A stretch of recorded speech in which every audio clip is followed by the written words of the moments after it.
Hello, everyone. We're the CouchCast, actually broadcasting from couches today. Except for Eric, because he's a fuck. I'm in a couch chair. That kind of counts, I guess. Does it count? It doesn't. Alright, so introduce you guys. I'm, of course, that JP Star. That stands for Japanese pornography. Yes. I'm Mr. Potato, or Jerry.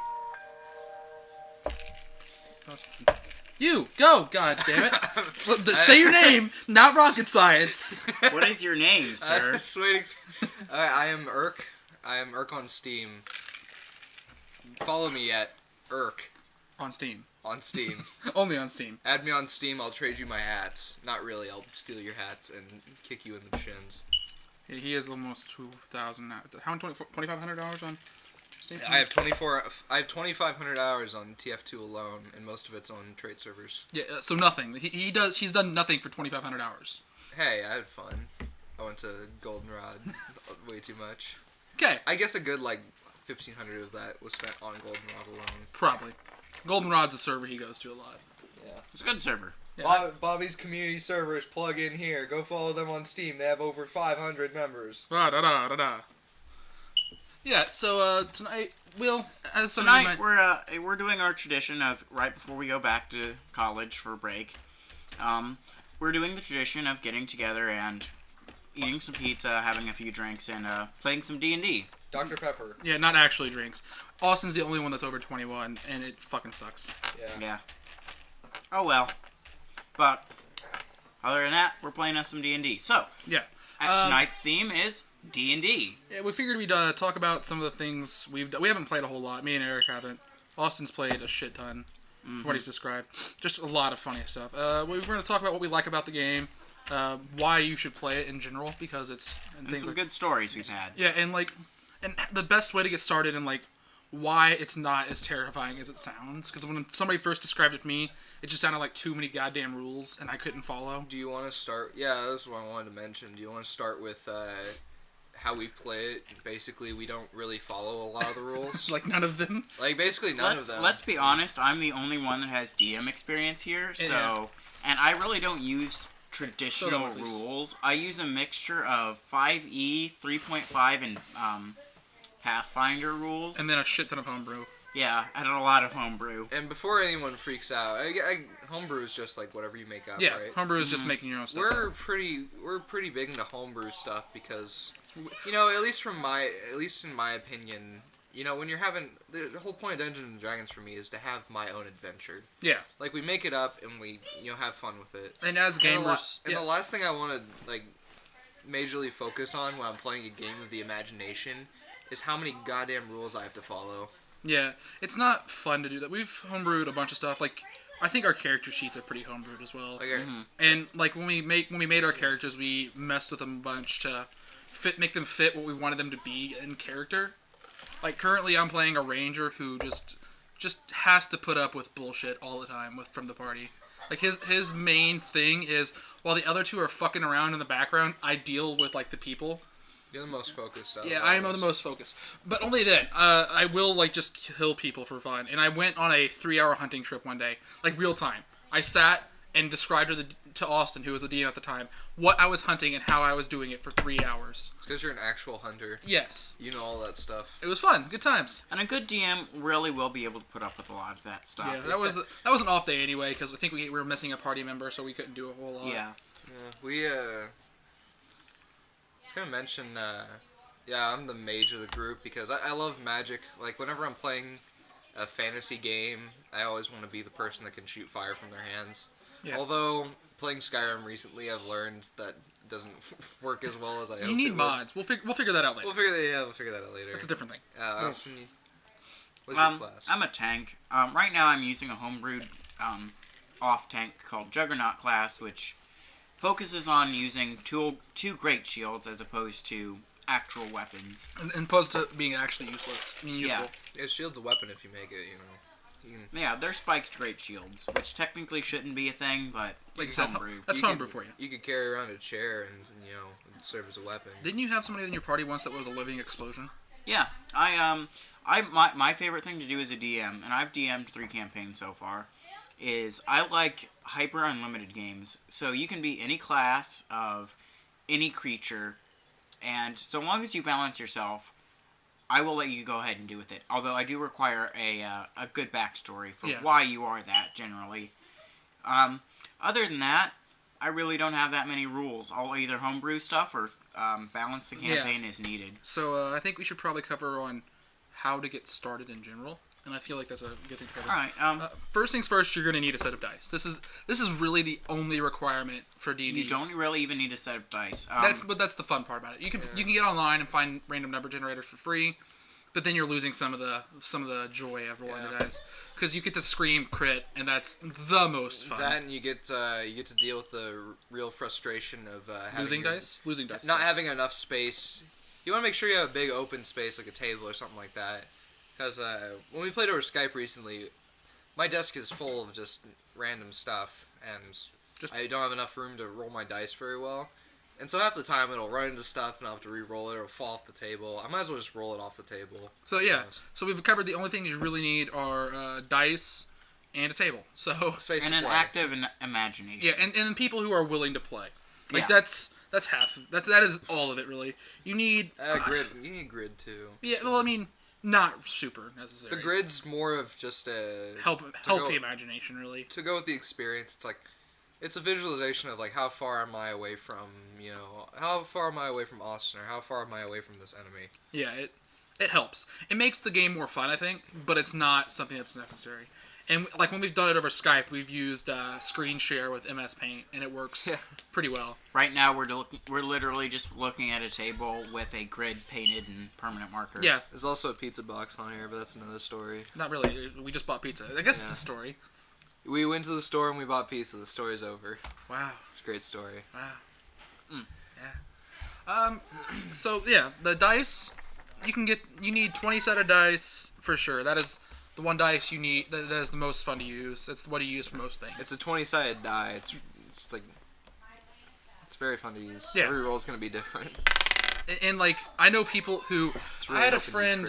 This is a little tangent. I had my RA last semester before last.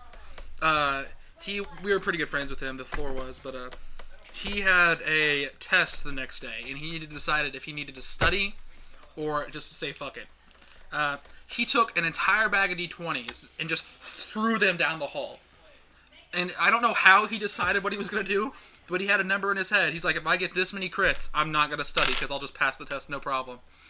Fun fact, don't do that. You will fail the test. You will fail it He got like a 30-something on that. It was great. Yeah, study for your test. That's the moral of this whole story. Don't let the dice decide. Podcast is actually switching over. We're going to talk about college. It's just like, we won't. It makes us sad. Yeah, it makes us really sad. It makes us very sad. College is sad. Anyway. But also awesome, so. But yeah, so the rules that you need to listen to is, you can find, if you're a good person, you will find the handbook and buy it. If you're a good human being. Who doesn't like, steal shit. If you're a normal college student, you will pirate the fuck out of it. We don't know where from. I'm not even sure do you know where you got it from, or did someone give it to you? Someone gave it to me, so I don't even know where it originally came from. Yeah, it just exists. I was going to take the box. Yeah, I mean, I don't even know where the original came from, so I technically just had it friend shared to me. Other than that, you really don't even need the handbook. It helps. If you really want to homebrew it, if you want to mostly homebrew it, you won't really need the handbook. What was the website? Paizo is a great website. It's a good tool.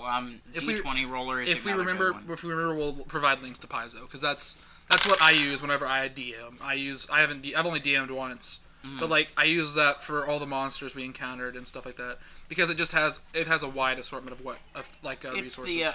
It's the main website for Pathfinder. Yeah. And Pathfinder does have its own world and its own monsters and its own rules. Yeah, but there is a lot of crossover. You have the right to say fuck it. Which, the fuck it right is the best right. Also, if you hear anything in the background, that's the rest of my family playing, I think Strategor is upstairs. Ignore that. Because they're normal human beings and play not nerd games. Yeah, nerd games are fun though, bro. Oh well. Okay. But other than that, you just really need your dice and active imagination, now, perhaps a table or board, and... if you really want to make it fun, some kind of play pieces. My favorite thing to be like right now is, as Austin describes it, the rudest change, which reminds me I need to find a nickel. I play as a nickel almost exclusively as my player piece because I've been told that is the rudest change. So it's heavier. It's heavier than any other change. It's the heaviest form of change, but yet it's worth the second least. Why? Yeah, it's like why is the thing that's worth twice a quarter of its size? It's like quarters are big, and then dimes are really small, and then nickels are Welcome bigger. to ChangeCast. Yeah, welcome to Economy Cast, where we talk about how much we hate the economy but don't know anything about it. The answer's a lot and very little. Those are the answers to both those questions. We know next to nothing, and we just are broke as fuck. Check out my love story. Love story. Just check out my love story. Mm-hmm. That's just that. Mm-hmm. Okay. Nope, not gonna finish the statement. My love story is the big, strong, muscular hand of capitalism / the economy of Mother Russia. Yeah, it's It's called the big, strong hand of capitalism. Jerks off my. Yeah, bad joke, Eric. Good, strong start. Ended horribly. No punchline there. Jerks off my real estate dick. Other things that will improve the game. So you've got your D20. Almost everyone has a D6 somewhere lying around the house. Other dice that'll help a lot. A D6 is your standard dice. Yeah, D6 is your standard damage dice. Two D10s are your percentiles. They're fun to have. You can also use a D100, but those are really rare. And if you're gonna buy them, they're very expensive too. Yes, yeah, if you buy them solid, they can cost a lot of money. A lot of people use the hollow ones with sand, although that technically isn't weighted correctly. Yeah. Oh well. We don't have a D100. Two D10s will generally work though. One D10 has the 10s on it, the other one has a 1. And the other one has the 1s. At least that's my set. It doesn't go all the way up to 100 though, it just goes up to 99%. Well, yeah, it have 1 and 2 zeros. Well, it's just 1%. It's the 10 and 2 zeros then.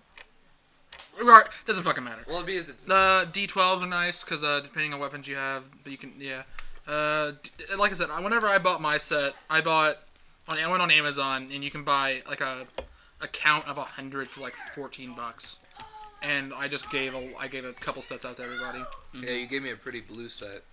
So like they're worth buying if you're gonna play the game. Okay, so we've covered what you need. What would you say is the most important thing about this game? I would say have an active imagination and kind of be ready to go with whatever kind of happens. And work with your players. Yeah, have fun, but in a sense that... Dog, what do you want? Have fun, but in a sense that, you're having fun while other people are having fun. Yeah, don't have fun at the expense of other people, because that's the worst way to play this game. Don't be that guy that's like, oh, I'm going to steal from my party members. Yeah, no, that's an asshole. Also, and you're gonna get kicked out of not just the campaign, but out of your friend's house. People aren't gonna want you back to play D&D if you're just making. If you're gonna do something stupid, which I've been in plenty of situations where the player does just the dumbest, be prepared for the freaking consequences. I had a friend of mine who we were playing, and did he hit on the guy or what? Like hit on the guy? What was the thing? Yeah. He tried to charisma check a guy, and Austin, who was the DM at the time, was like, you know what? Now this guy's in love with you. Fucking deal with that. And then like it was a funny thing. It was a joke. The whole thing was a joke. It probably would have went anywhere. I have another problem. What's that? This dolphin's in love with me. That's not a problem. Yeah. Being a DM, and if you ask anyone that's ever had any DM experience, your job isn't to say no. Your job is to say, okay. Roll the fucking dice. Roll the dice. It's your world, but they live in it. You can't control the people that live in it. Pretty much. The people that are playing with you should be able to do what they want when they want to do it. Yeah. Also, not literally everything, but, generally. Be aware of your party. Like, okay, let's just say if you're the DM. They have free will, I should say. Yeah. Well, as a DM, you want a party that is... You would probably want a 3 to 5 player party, nothing bigger. Mm-hmm. Anything bigger is going to be too much to handle, and anything smaller than 2 is just pointless. The biggest campaign I've ever been part of, and this was actually my first campaign. You're just rolling dice. Just play it by This yourself. was my first campaign. It was a 10-party campaign, but it was split amongst. We had 2 DMs co-DMing, and it was 2 groups of 5, and then once a month we met up to do a combined mission. Basically, that's the largest DM game I've ever had, and it was done in such a way that it was possible. Yeah, we everyone, like, when we would meet up to do this campaign, it was basically a small party. We would get together. It was with me and my over 21 college buddies. Yeah, when all was in a dark place. Yeah, so we would get together, get a few beers, pour us a few shots of hard alcohol, maybe play a drinking game while we're playing it. It was all fun and games, but it was a small party because it was just such a big campaign. Yeah, and when we were talking about that guy, right? Don't be the guy who's gonna throw a fit when a roll doesn't go your way or the DM doesn't let you do what you want. Yeah, it's a good life lesson, you know. Don't have fun at other people's expense, and you know, if things don't go your way, just deal with it. You know, adapt to the changes in the game. So, a funny story about that, because this is Tangent Cast, basically. Yeah. Tangent Cast, yeah. So basically, I have a guy that I've played 2 games with him. No, 3 games. I've played 3 games of D&D with him. Is it the guy that's... It's Colin, yeah. Okay. My friend Colin. I didn't know if you wanted a name drop or not. I love Colin. Tangent Cast? He is a great guy. It's just...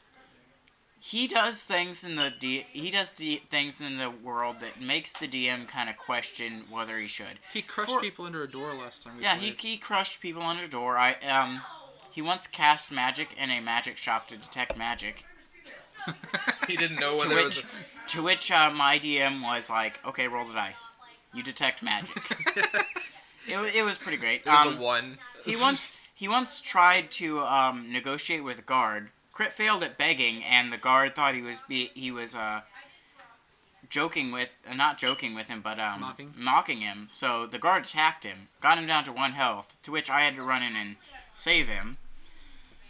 This man he's a great guy. It's just... And the funniest thing is, like, his character, like, no matter what he designs his character is to be, you know what the character's going to do. So, like, the current one is, like, he's playing a paladin right now? He's currently playing a paladin. A dragonborn paladin. Dragonborn just as a lizard, essentially.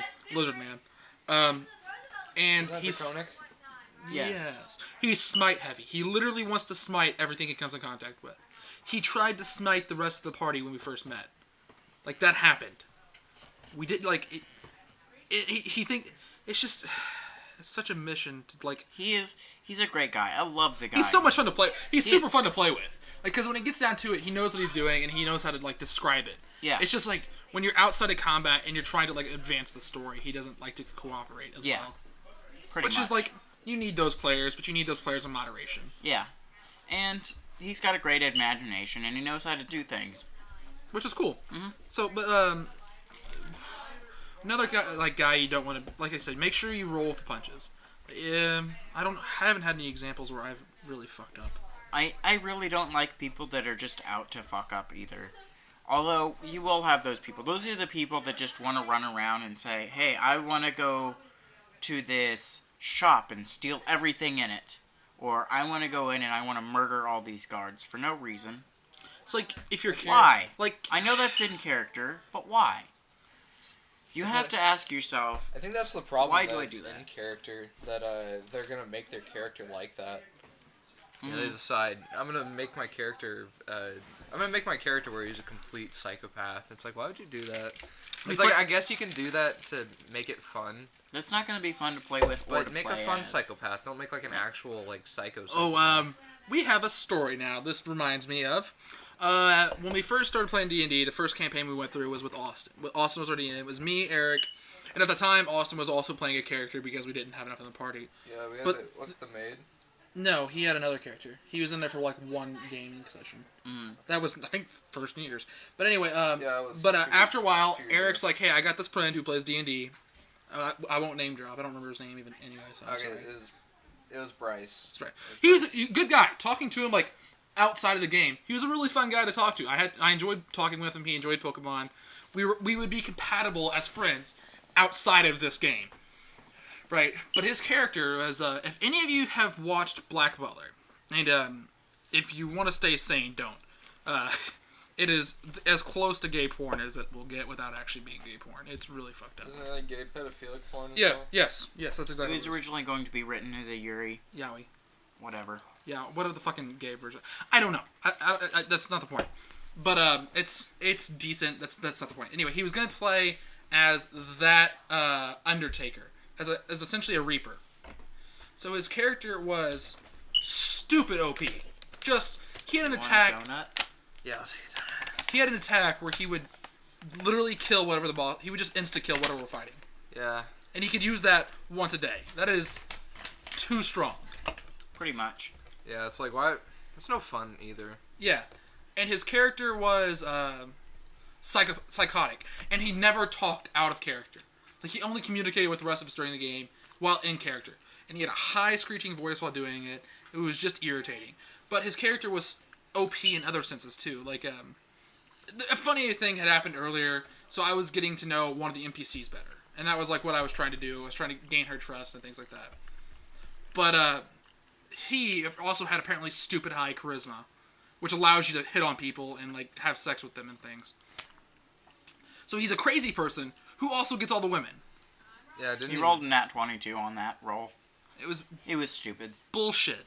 And as a DM, what do you even do with that? It's just like if you roll a crit either high or low, it's a crit's of course being a 20 roll or a 1 roll. Yeah. And I have confirmed crits, which if you roll above a 10, it's confirmed.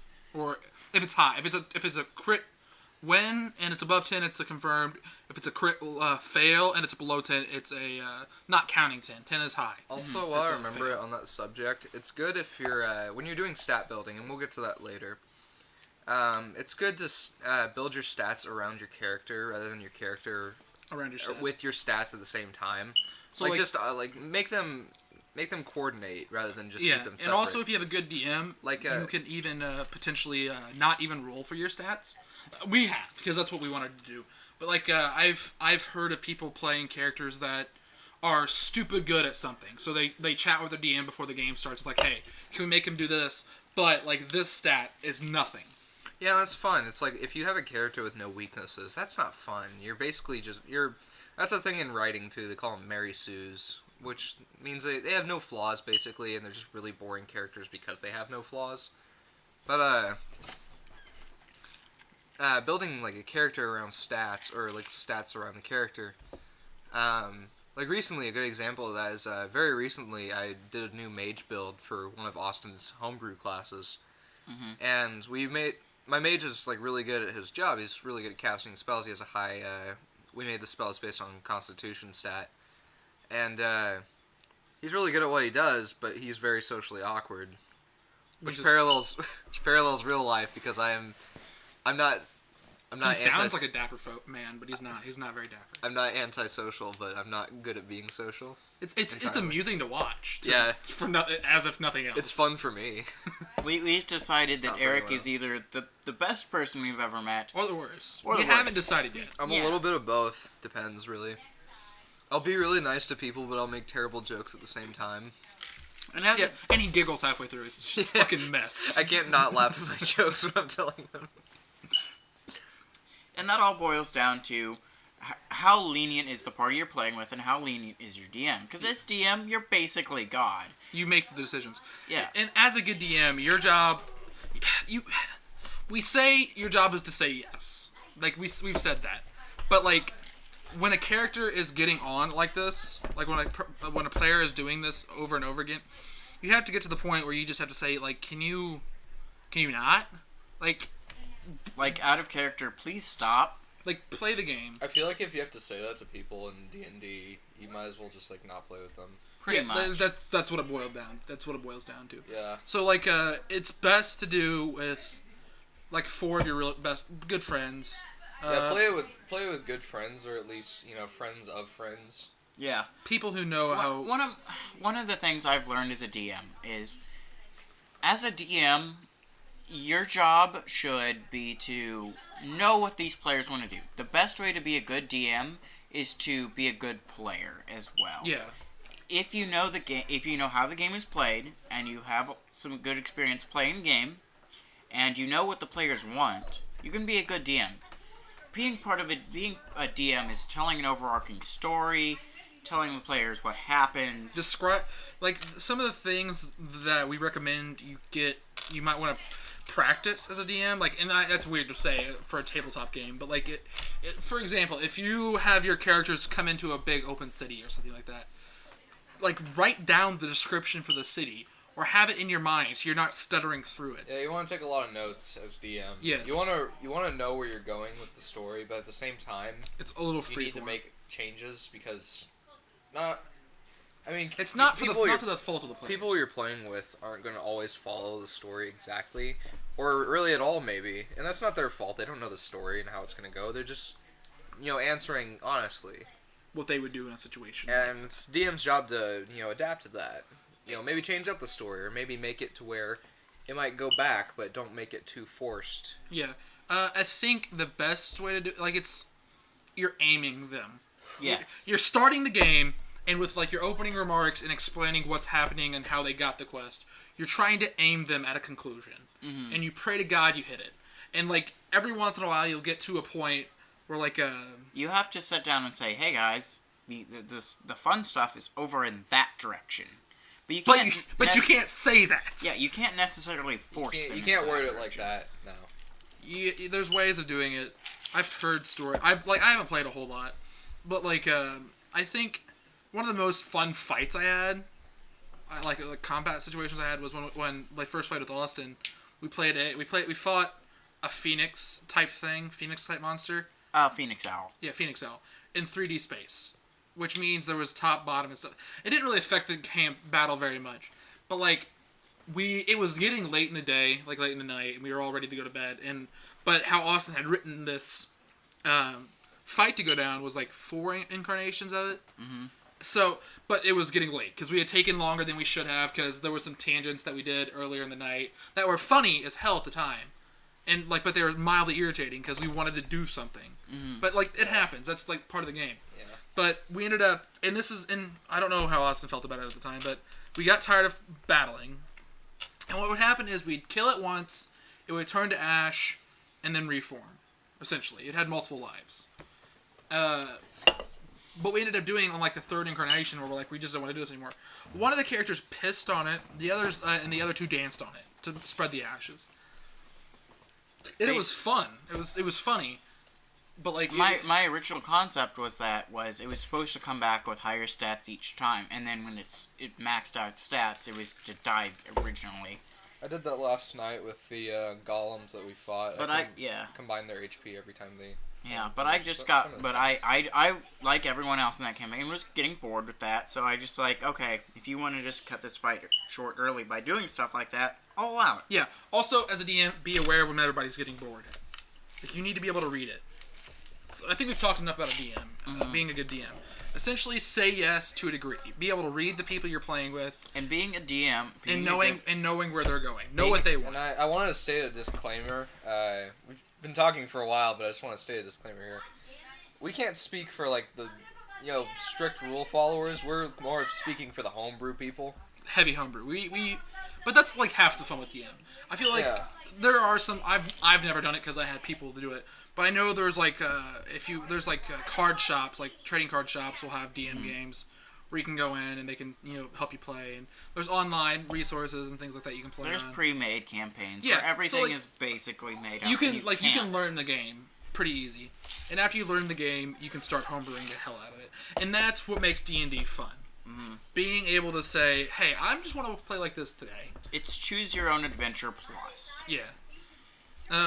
I think that's the most fun about it is that you get to choose your own adventure. So summarize being a good DM. Say yes. Know your players. Be able to describe what's going on. Adapt to change. And adapt to change. Yeah. So going on that story, going on being a DM, we've shared a few stories about characters. Do you guys have any good stories or favorite characters you've played so far? Well, I've only really played the one character. I've played the same character over and over again because I really like what he does. I play him as... It works for our party because, like, my character is the serious one. Like, I think I said that earlier. Mm-hmm. He's the guy who's, like... As these two are in the back bickering about which one of them gets to have sex with the male lord. Yeah, we don't bicker about that. We roll for charisma. I'm the one like, hey, can we get our money and where's the direction for the quest? My charisma. But like, I don't do it in a douchey way. I'm like, I sigh and it's like it's fun. So like, I like my character and what he does. He's the hard nosed one who's like, I just want to do things. But while like Eric's has played. I've played the mage. I played like the socially inept mage over and over again. Yeah, it's pretty great. Lawson's the only one that's played multiple characters. We found one we really liked and we kept with it. We're thinking about we are thinking about building some new characters. So we can talk about that. I guess. I was going back to mage. I like going back to mage. Yeah. At least in this game. I wanted to make my mage more like socially awkward this time around. Since I did roll a low charisma stat, although I did just upgrade it with the level up. I wanted to write my character around that, making him, socially awkward. I thought that'd be just some really good moments. Especially with someone, I think it's even better with someone who, has the power to like light someone on fire. It's like, don't piss me off. Or electrocute someone to death. That happened once, and I decapitated it. That happened last night, actually. Good times. Yeah. Austin, you're the only one that's played multiple characters. Really. I've played. Okay, so to date, I've played 4 campaigns. I've played a barbarian, a gladiator, my homebrew class of Juggernaut, and a mage. Mm-hmm. Homebrew class of Color Mage, which is actually a class Eric's playing right now in our campaign. Yep. So we'll talk about some of our homebrews later. Yeah. So my favorite one so far has been the gladiator. So if you don't know what a gladiator is a offshoot of the fighter class, and they basically have advanced charisma because they're performance based as well as being strength based, like any other fighter. So are they like showy? Yeah. Yes, they're showy fighters, and they kind of dance fight almost. And so this gladiator his backstory was he was abandoned and raised in an orcish coliseum. What race was he? Was he an orc? He was a half drow, but he was abandoned by his parents and raised in an orc coliseum. Okay. So, what I really liked about this character wasn't the fact that he was a dance fighter or anything like that. It was the fact that I had my DM at the time was my friend Matt, and he said, "I'll let you be half drow, but you have to get me a good backstory for why you're a half drow." And so, I not only had to write a backstory for my character, I had to write a backstory for his parents. Yeah. Which I ended up writing an entire backstory for an entirely different section of the world. It's 10 out of 10. It's awesome, dude. Yeah, there was a lot of story behind it, and it was a lot of world building in and of myself, which I found really fun. Yeah. Me and Eric are thinking about doing alternate classes, because like what we're doing currently is with me, Austin, and Eric, we're doing mini campaigns essentially.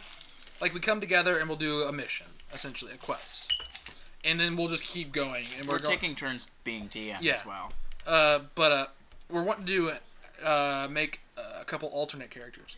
The alternate character I want to make is just the manliest dwarf that's ever existed. Just for funsies, and just so I can make it like a... I don't even know how to describe him.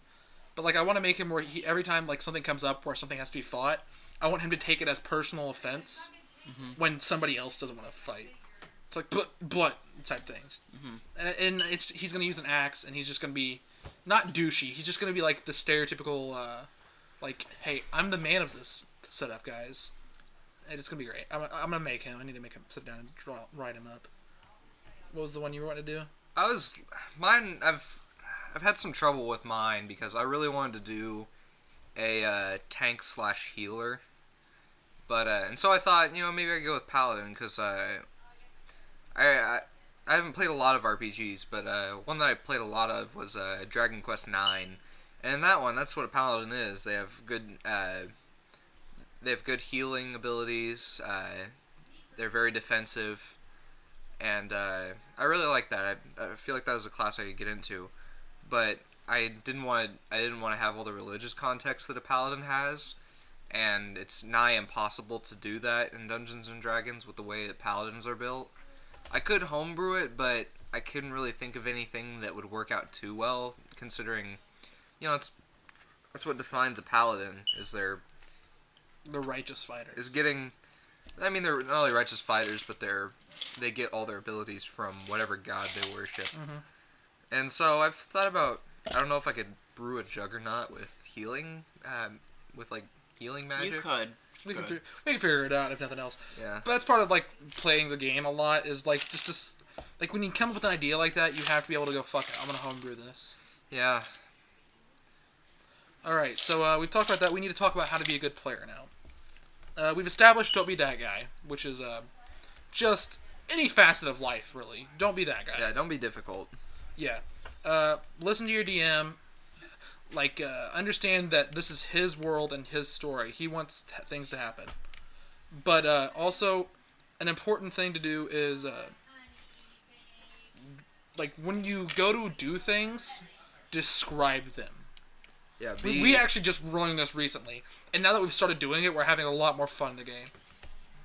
Yeah. Because, and we're not even talking about, just in the world. But, when it's a Dr. Pepper, open it. Yeah, just don't want to make a lot of noise. Okay. He's walking to the hallway to open a Dr. Pepper. Regardless, describe them. So, if let's say you're just walking around, oh god, what's the way of describing this? I actually have an example. Last night, actually. We gotten into a fight, right? And I have a direwolf familiar that I had gotten in a previous campaign. And so what I was doing was she had gotten in a fight and had she had killed somebody, so she had blood in her mouth. So I described going down to the river and washing her off real good. And it didn't add anything to what was going on, but it added something to what we were it described it. Made it more fun for everybody to know what everyone was doing and not just another example is even in combat. Combat especially. Really. Especially in combat, In combat, the same night, I grappled a guy. Yeah. Now, normally I could just say, I grapple a guy, strength check, and then roll the dice. Yeah, that's really all you need to say, but at the same time, that's not fun. But instead, I was like, alright, I'm gonna try to pull it, I'm to grab his legs and pull him off his feet, and so I rolled my strength check, and Eric was DMing at the time, so he's like, yeah, you pull him off his legs and he's stunned. Yeah, it's you could just say that you grappled him, but it's more fun to ask, how? How did I grapple him? You want to... That's how a real fight goes. I mean, I haven't been in a real fight, but I imagine that's how it goes. It's if you're describing it to somebody, and you want to describe it in great detail, you gotta describe it, okay, it's I pulled out my knife and I swung at him, and it's well, where did you swing? And what was your composure at the time? Yeah. Or that same night, I grappled another guy who was on my team, and he was on our team, but he was an NPC, but we really didn't like this guy. We didn't, he wasn't a real member of our party, he was just tagging along, kind of helping us. Even though he screwed us over. I grabbed the guy, and I grabbed him by his legs, and I'm Juggernaut class, I'm a big, half-giant guy. Yeah, big dude. And so I just made a strength check, and I swung him around like a improvised weapon. It was great. Well, no, you took him and you throw him at somebody? Yeah, you spun him around in a circle. I remember how you described it. Yeah, I spun him around I did a haymaker, and I spun him around in a circle and tossed him into the statue that we were fighting. And it ended up killing him. Yeah, it killed him. I had to revive him because we actually we didn't really need him, but he was a nice enough guy that... he had helped us up to that point. We felt bad that Austin killed him. In that same fight, we were fighting golems, something big, and had a shit ton of HP. So we were using Mr. Meat Shield Austin who was not only a meat shield but an actual shield most of the time. Yeah, he had double shields and an armor class of what, 22? Yeah. Yeah, you're fairly invincible. You're fairly untouchable. But so we were hiding behind him, but we needed to deal some damage. So like instead of just like me saying, "Oh, I swing, I walk or I go to this location and I swing," I went on a long like a 2-paragraph tangent on how I jumped on Austin's back, did a flip, and attacked and then like jumped off his chest. It was great. And then that same thing I tried to do again, and then I like fucking didn't work. And then Eric, our mage, was like, "All right, I'm gonna pull out my dagger and I'm gonna do that too." Yeah, and then he missed. My plan was to cast magic missile, which is an explosive. It's a basic explosive spell. I wanted to cast it at my feet so I could like rocket jump in a sense and then stab the guy, but my strength wasn't. I don't think my acrobat. No, we made my acrobatics. We did it as your performance. My performance was high enough.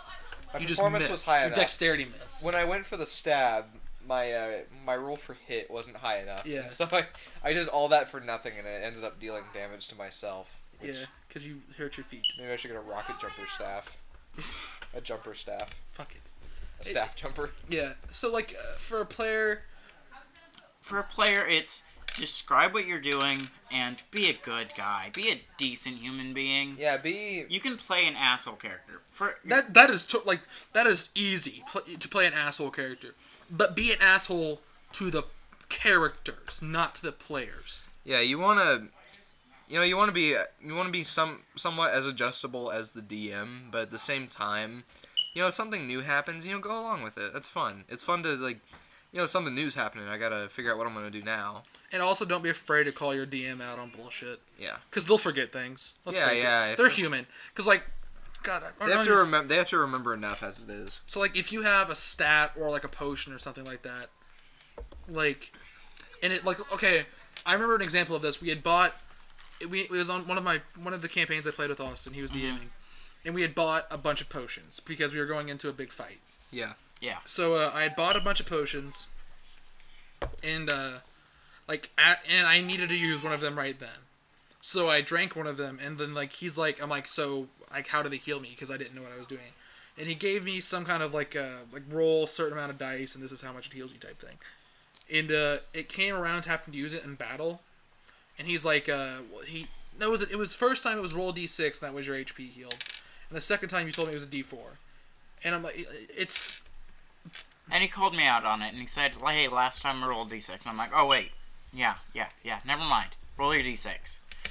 I mean, we DMs make mistakes too, and worst comes to worst, a DM should almost always be taking notes. Yeah. And so worst comes to worst, refer to those notes. And as a DM, another rule for a DM is, if you don't believe your characters aren't doing something right, don't be afraid to just look at your character sheets. Yeah.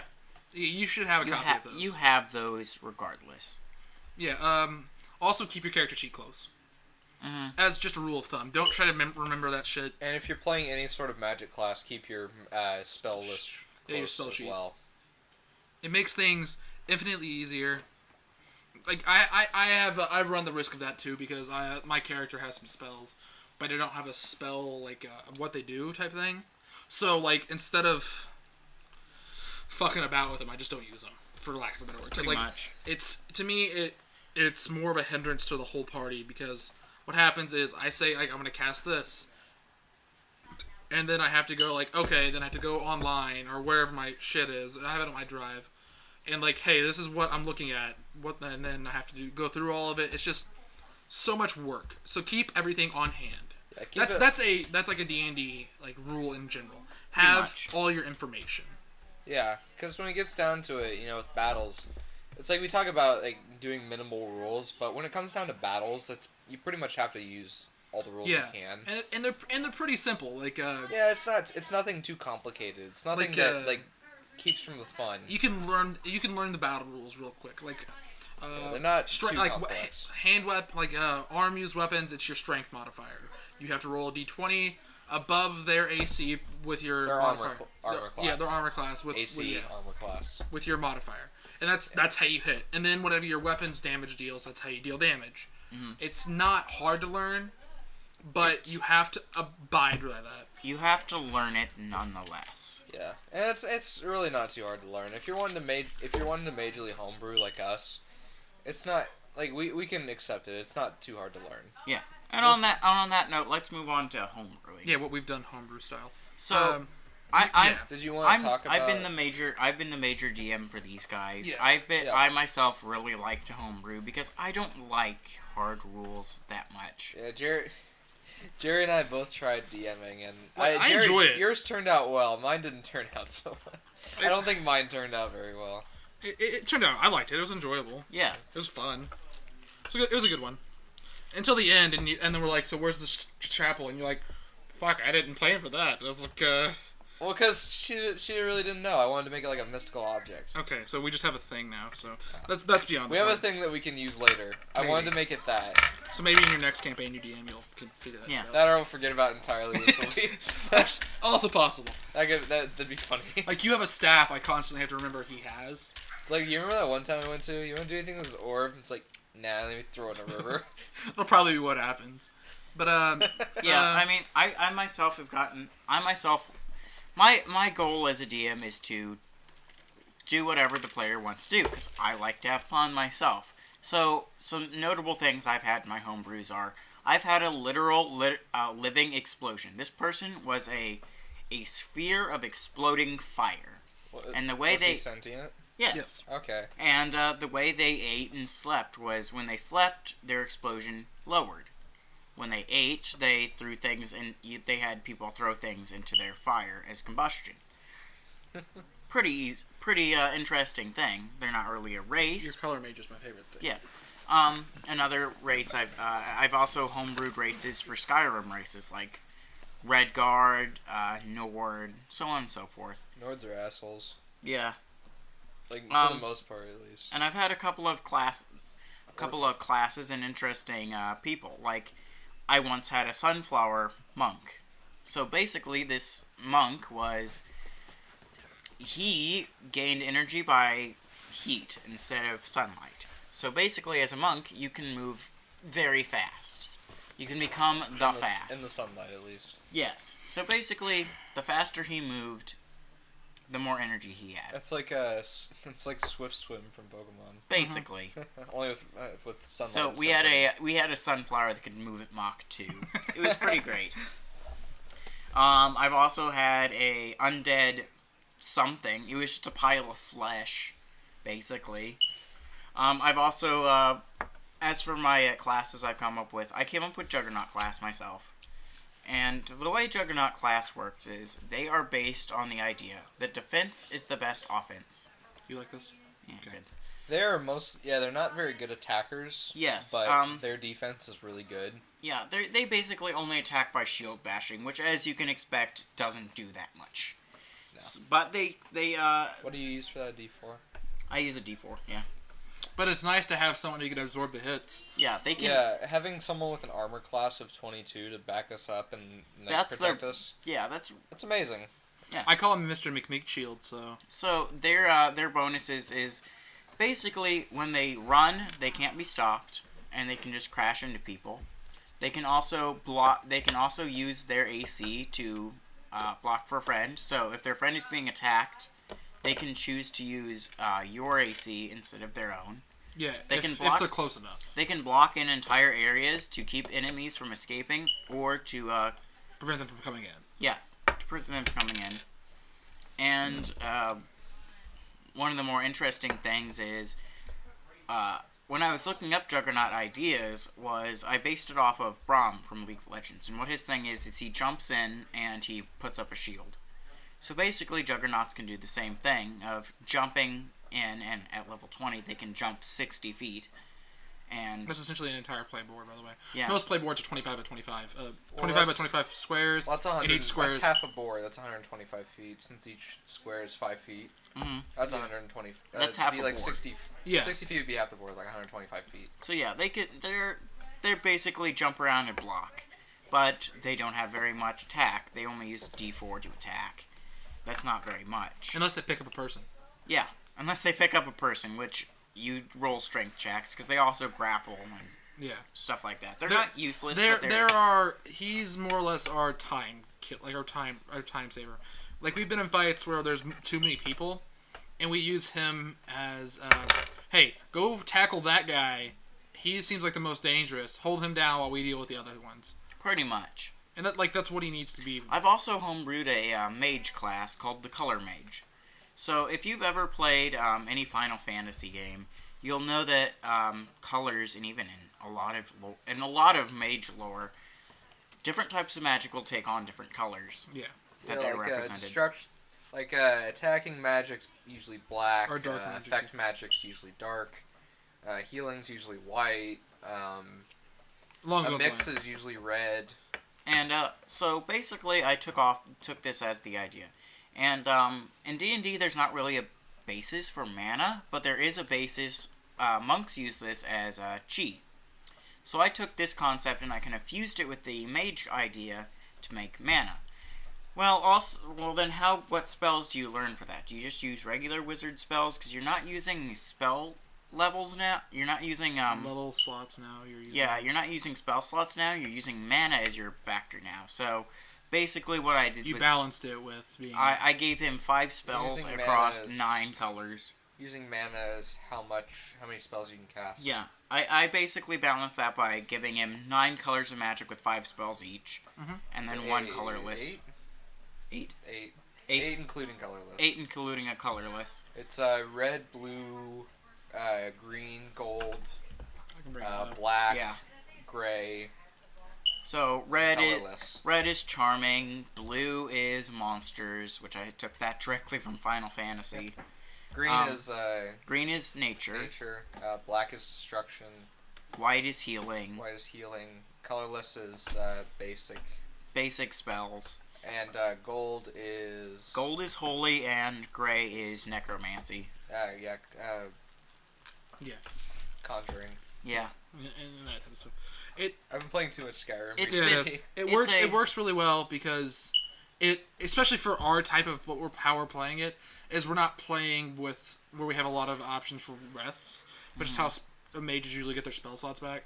Rest. Yeah, they do long rests. Yeah. So it works better for us because this allows for him to drink a potion and have his his mana back. Yeah, and so basically what I do with that is I selected certain spells that ran the gambit from very powerful to very weak. You picked spells from a bunch of different places. From a bunch of the different types of spells that wizards and sorcerers can cast in the actual some and some monsters too even. Yeah. And basically I made it to where they have levels, and the way levels work are if they're really overpowered, they'll take maybe 20 levels to cast, and levels are equal to mana. Yeah, so mana points is levels.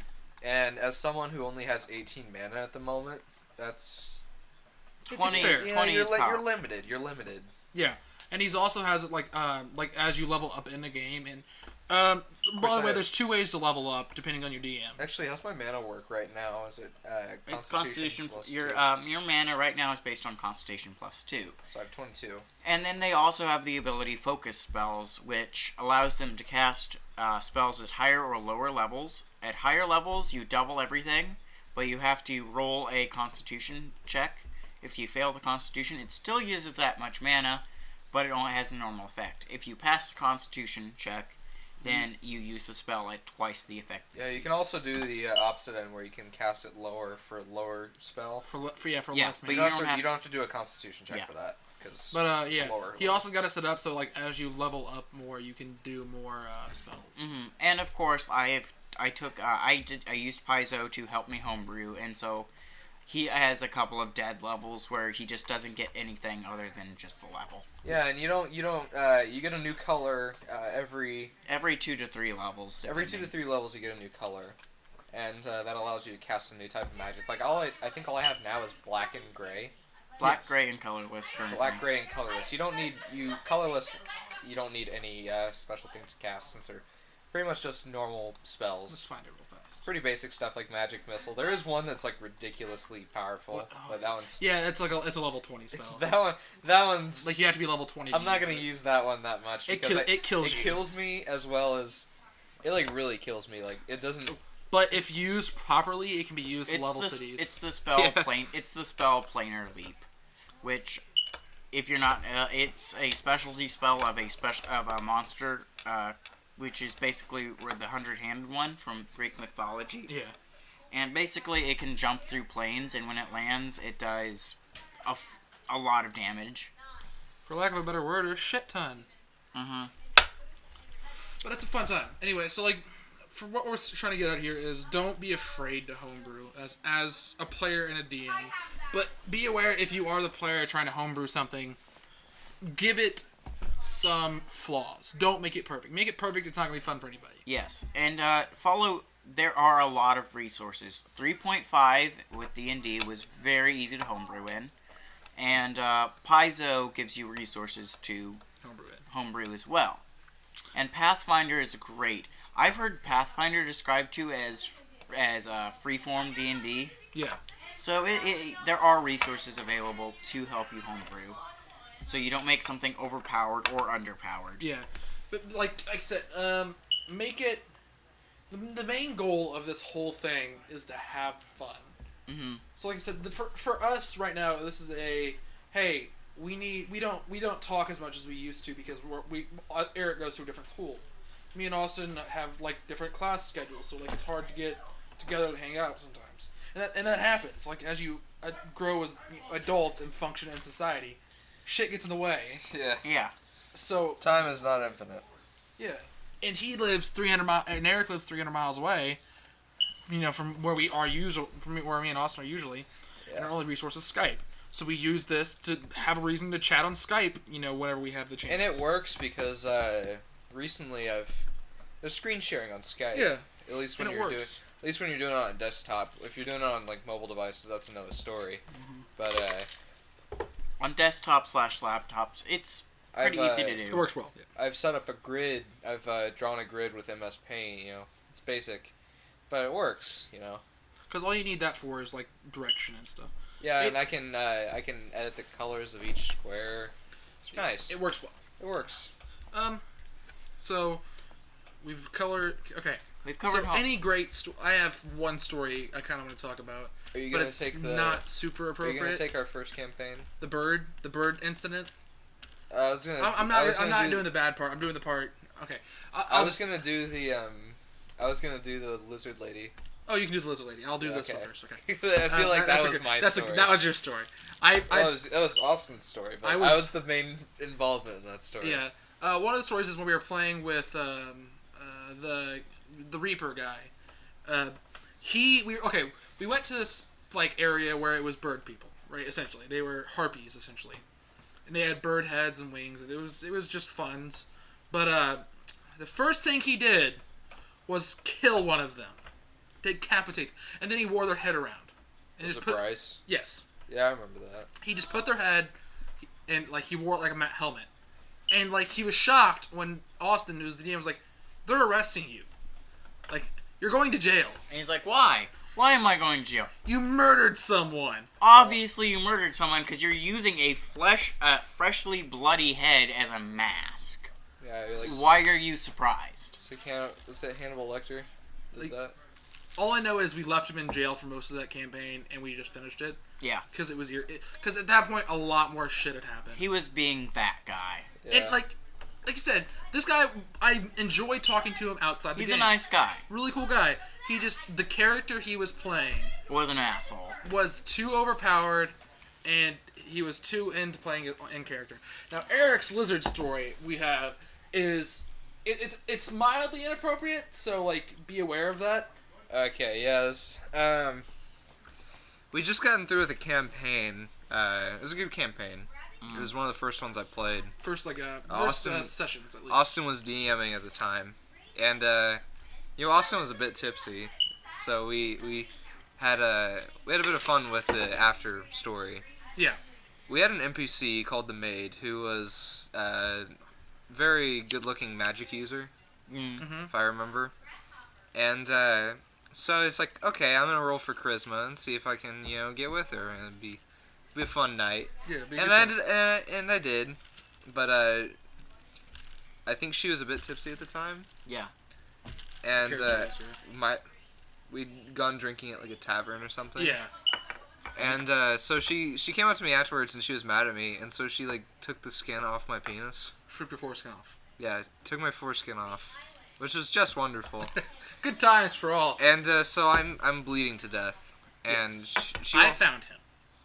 She won't give it back to me because she's a total bitch. But yeah, he failed at least once in that conversation. And so we gotta find a white mage, and we're focusing on finding a white mage. But then I think to myself, I want like a good looking like female white mage. Guard. And so I focused more on that, and so we found somebody. He found a guard who said she was a white mage. No, we didn't even ask her. We just like said like, "Can you help?" or something. Can you help us? And it's like, I'm sure she's a white mage. She said yes. Yeah, she said yes. She said she could help. She said she could help us. They couldn't. They didn't check anything. They didn't roll any dice. And I'm like, all right, I got a plan for this. She was not a white mage at all. She was a cultist. And she wasn't even human.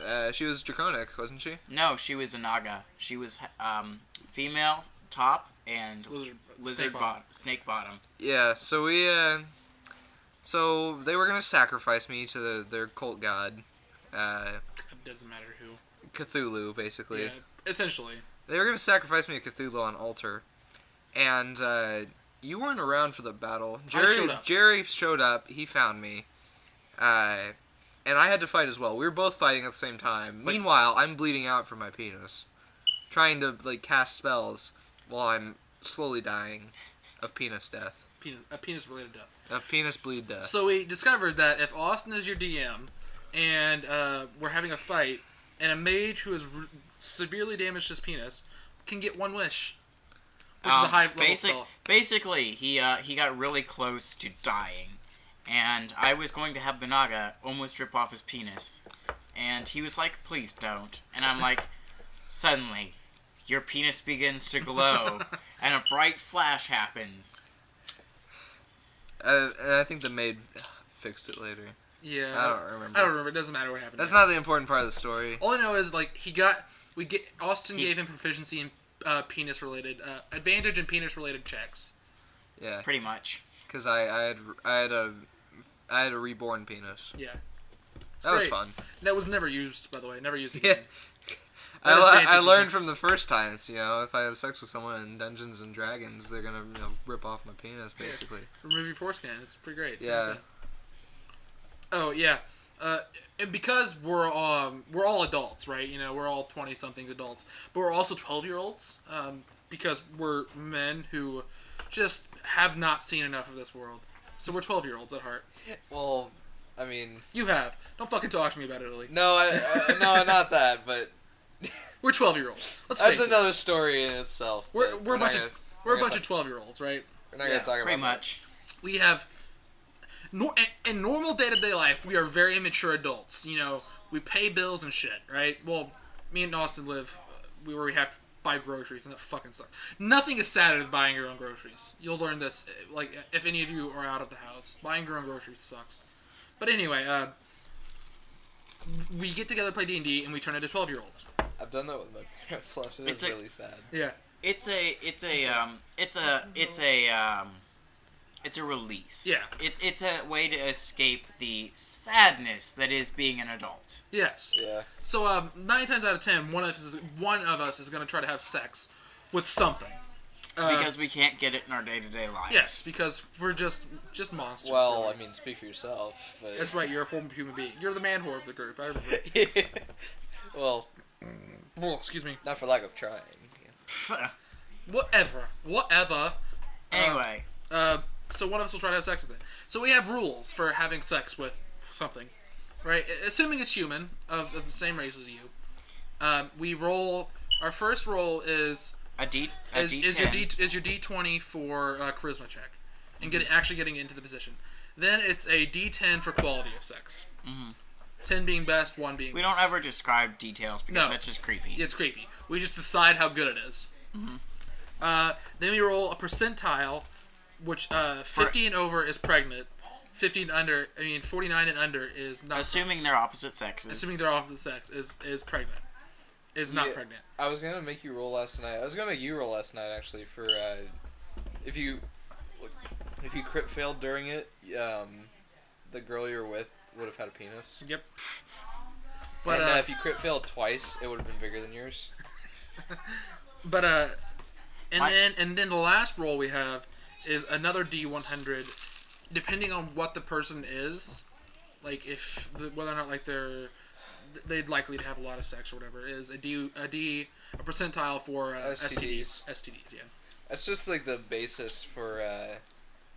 That's the basis for our sex rolls. Yeah. Basically. Yeah, it's pretty great. This only happens once per campaign because we're grown children. Yeah. Meanwhile, Jerry and I are going to the tavern to, drink away eat our free meal because the Lord who banged Austin offered us a free meal. Lord us, I turned that down for money or mini sex equals yes. Remember, if you have experience playing this game or being a DM, it doesn't matter how much experience or how much fun you have. You can still play you can still play yourself as being just a horrible human being. It's great. Like, or a non-human being in my case. Yeah, playing a shitty person is a lot of fun. Because I like to think I'm a decent human being in day-to-day life. It's even more fun being a shitty person like me. Yeah, if you are a shitty person. Like, I like to think I'm a good person, right? I like to think I don't fuck with people without reason and things like that. So when I play games like this, every once in a while I enjoy being evil as shit. So it's kind of freeing. I recommend you play it, and the first time you play something that is similar to yourself. That way it's easy to get into character. If you're good at going out of character and being a different person, or if you want to be a different person, or if you just want to role play, if you want to be yourself, that's fine as well. You want to put yourself literally into the game, that's fine.